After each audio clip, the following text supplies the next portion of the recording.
ಬೆಳಗಾವಿ ಜಿಲ್ಲೆ ರಾಯಬಾಗ ಪಟ್ಟಣದಲ್ಲಿ ನ್ಯಾಯಮೂರ್ತಿ ಎಚ್. ಎನ್. ನಾಗಮೋಹನ್ ದಾಸರವರು ಸರ್ಕಾರಕ್ಕೆ ಅವೈಜ್ಞಾನಿಕ ಒಳ ಮೀಸಲು ವರದಿಯನ್ನು ಸಲ್ಲಿಸಿ ಬಲಗೈ ಸಂಬಂಧಿತ ಹೊಲೆಯ ಜಾತಿಗೆ ಮಾಡಿರುವ ಅನ್ಯಾಯವನ್ನು ವಿರೋಧಿಸಿ ಬೃಹತ್ ಪ್ರತಿಭಟನೆಯನ್ನು ಮಾಡಿದರು. ತಾಲೂಕಿನ ಎಲ್ಲ ಮುಖಂಡರು, ಗ್ರಾಮದ ಮುಖಂಡರು, ಹಿರಿಯರು ಮತ್ತು ಯುವಕರು, ಎಸ್ಸಿ ಸಮುದಾಯ, ಬಲಗೈ ಸಮುದಾಯದ ಎಲ್ಲ ಜನ ಒಗ್ಗೂಡಿಕೊಂಡು ಈ ಒಂದು ಬೃಹತ್ ಪ್ರತಿಭಟನೆಯಲ್ಲಿ ಪಾಲ್ಗೊಂಡಿದ್ದರು.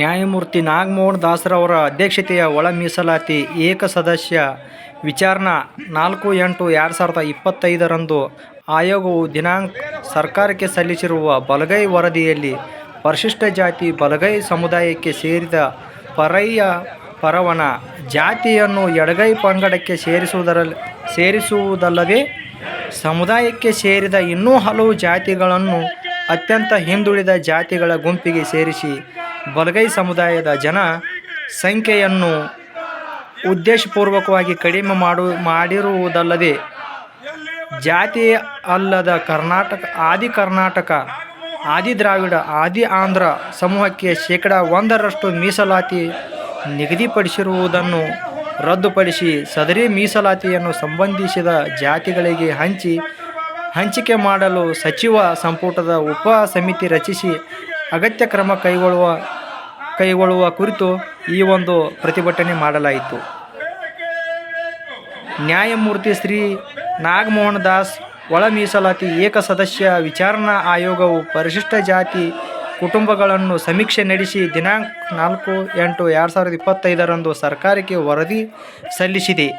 ಈ ವರದಿ ಸಿದ್ಧಪಡಿಸಲು ಮೇ 5, 2025 ಜುಲೈ 6, 2025 ನಡೆದ ಸಮೀಕ್ಷೆಯಲ್ಲಿ 24 ಲಕ್ಷ ಕುಟುಂಬಗಳ 107 ಕೋಟಿ ಜನರನ್ನು ಸಮೀಕ್ಷೆ ಮಾಡಿದ್ದು, ಪ್ರಸ್ತುತ 5 ಗುಂಪುಗಳಾಗಿ ವಿಂಗಡಿಸಿ ಅತಿ ಹಿಂದುಳಿದ ಗುಂಪಿಗೆ ಶೇಕಡಾ 1% ಎಡಗೈ ಗುಂಪಿಗೆ, ಶೇಕಡಾ 6% ಬಲಗೈ ಗುಂಪಿಗೆ, ಶೇಕಡಾ 5% ಬಂಜಾರ, ಬೋವಿ, ಕೋರಂ, ಕೊರಚ, ಅಸ್ಪೃಶ್ಯರಲ್ಲದ ಜಾತಿಗಳಿಗೆ, ಶೇಕಡಾ 4% ಜಾತಿಯೇ ಅಲ್ಲದ ಗುಂಪುಗಳಿಗೆ ಅಂದರೆ ಆದಿ ಕರ್ನಾಟಕ, ಆದಿ ದ್ರಾವಿಡ, ಆದಿ ಆಂಧ್ರ ಗುಂಪುಗಳಿಗೆ ಶೇಕಡಾ 1% ಮೀಸಲಾತಿಯನ್ನು ನಿಗದಿಪಡಿಸಿರುವುದನ್ನು ಮಾಧ್ಯಮಗಳಲ್ಲಿ ವರದಿಯಾಗಿರುತ್ತದೆ.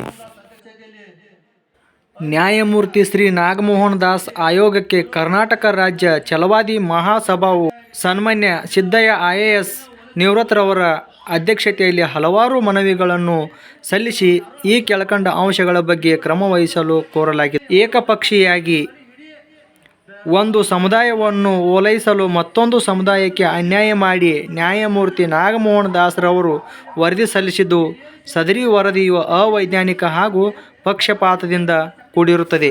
ಸಮೀಕ್ಷೆಯ ಪ್ರಾರಂಭದಲ್ಲಿ ಪ್ರತಿ ಗಣತಿದಾರರಿಗೆ ಟ್ಯಾಬ್ಗಳನ್ನು ನೀಡದೇ ಇರುವುದರಿಂದ ಶಿಕ್ಷಕರಲ್ಲಿ ಉತ್ತಮ ಗುಣಮಟ್ಟದ ಮೊಬೈಲ್ಗಳು ಇಲ್ಲದ ಕಾರಣ ಆಯೋಗದ ಆ್ಯಪ್ ಡೌನ್ಲೋಡ್ ಆಗದೆ ಸಮೀಕ್ಷೆ ಪ್ರಾರಂಭವಾಗಲಿಲ್ಲ. ಆದರೆ ಉತ್ತಮ ಮೊಬೈಲ್ ಹೊಂದಿರುವ ಕೆಲವರು ಸಮೀಕ್ಷೆ ಪ್ರಾರಂಭಿಸಿ ಸಾವಿರಾರು ಕುಟುಂಬಗಳ ಸಮೀಕ್ಷೆ ಮುಗಿಸಿದ ನಂತರ ಆಯೋಗವು ಸದರಿ ಆ್ಯಪನ್ನು ಅನ್ಇನ್ಸ್ಟಾಲ್ಗಳ ಅಂಕಿಅಂಶಗಳು ರದ್ದಾಯಿತು. ಪುನಃ ಅದೇ ಕುಟುಂಬಗಳ ಸಮೀಕ್ಷೆಯನ್ನು ಗಣತಿದಾರರು ಕೈಗೊಳ್ಳಲಿಲ್ಲ. ಈ ಕುಟುಂಬಗಳ ಅಂಕಿಅಂಶಗಳು ಆಯೋಗದಲ್ಲಿ ಲಭ್ಯವಾಯಿತೇ ಇಲ್ಲವೇ ಎಂಬ ಅನುಮಾನ ಉಳಿದಿದೆ. ಸಮೀಕ್ಷೆಯನ್ನು ಪ್ರಾರಂಭಿಸುವ ಅವಧಿಯಲ್ಲಿ ಪಡಿತರ ಚೀಟಿಯಿಂದ ಲಿಂಕ್ ಪಡೆದು ಪಡಿತರ ಚೀಟಿಯಲ್ಲಿ ಹೆಸರು ಇಲ್ಲದವರನ್ನು ಸಮೀಕ್ಷೆಯಲ್ಲಿ ದಾಖಲಿಸಿರುವುದಿಲ್ಲ.